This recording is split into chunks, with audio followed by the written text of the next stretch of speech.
Hello and welcome to yet another video, and in this video it's going to be a bit different because I'll be talking about how I back up my files, specifically my video and photography files after whether it's from personal projects or paid projects in both photography and filmmaking field.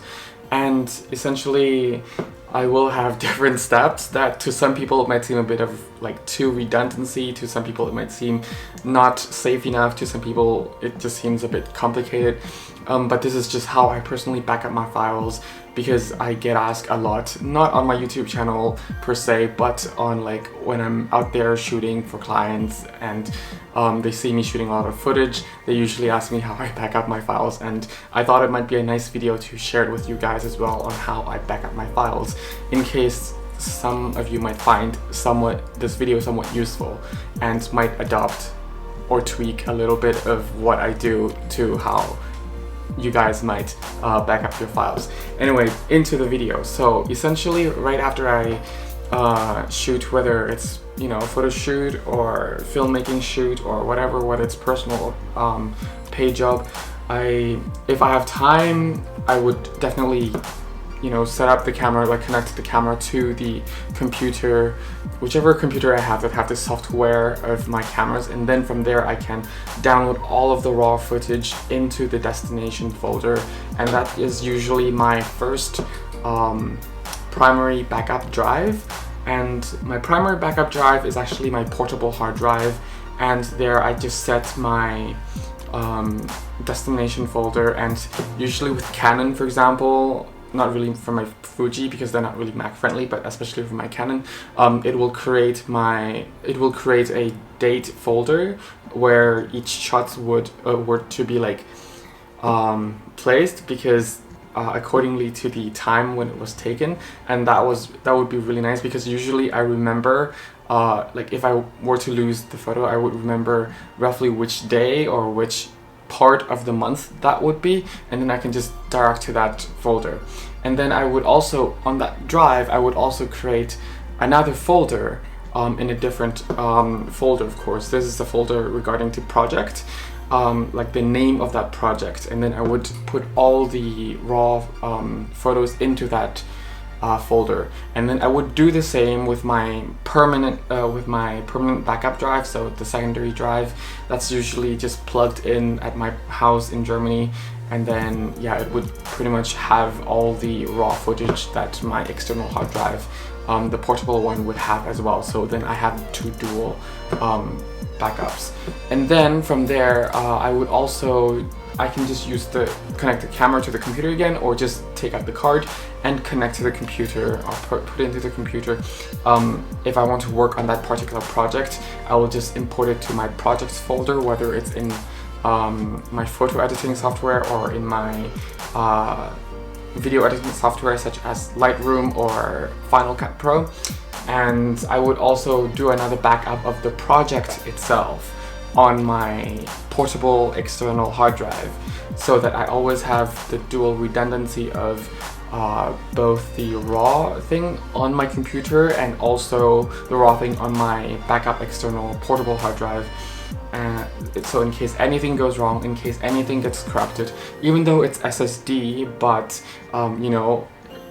sometimes losing a file, a single picture, and that picture could be the most precious one out of all that you're working on, and if something goes wrong, which it can and it did in the past, though only like once or twice in the past 6 years that I've been in the business.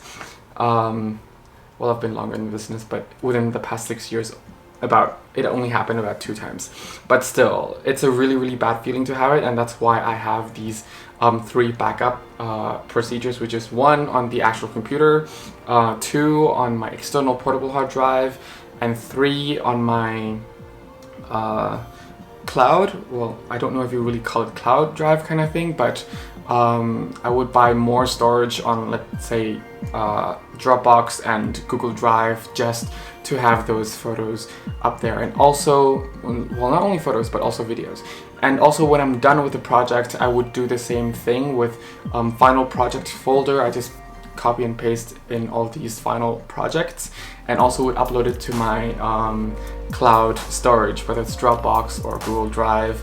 and from Dropbox or Google Drive, I can also share it with those people who either have access to my backup, because I always need other, like, worst case scenario, at least someone will have my backup of the final footage. And then also those people who are involved in the project, maybe a second cameraman or another director or some clients and so on. And yeah, then they could also have access to the final version on there, whether it's a sample final or the published final version, in case they need it urgently or they have lost the final footage and they need another one, then they can always go to that one. And yeah, it's a bit of a redundancy process along the way, but it's how I keep my files pretty much organized. Well, in my definition of organized, and how I can reach out to them really easily if I would lose like a folder or specific footage or file that relates to the project. And yeah, I hope you find this somewhat useful. Just always keep things back up, whether, like, if you only have money for one external hard drive, at least also keep it back up in your cloud storage, because nowadays you can get like even 10 or 15 gigabytes on Google free of storage, and at least that is something you can pretty much utilize and take advantage of, for example. And you know, it's really bad when you're doing some sort of shoot and then suddenly you lose a file. So always keep your footage back up. And yeah, and I think I only lost, well, not really only, but in terms of number it seems little. I lost 2 very important projects in the past, and I don't really want to repeat that ever again. Maybe it will happen in the future, I don't know. Maybe all of the system or process that I'm doing right now would fail in the future, but as of now, this is the most secure and budget-friendly way I can do it right now, just to keep them on different drives, pretty much. And for example, if I'm here back in Rotterdam, I would also put it on my desktop iMac computer, because it has 2 terabyte hard drive, which is slowly being filled up. But then I would have another 10 terabyte external hard drive running behind it. Anyway, it's been a bit of a long video just to explain this process, but essentially I just want to explain it, and I hope it can benefit some of you. And yeah, if you're looking for a free photography guidebook, absolutely, for beginners, I have it for free on my website. The link will be in the description below. And thank you so much for watching, and have fun shooting. Bye.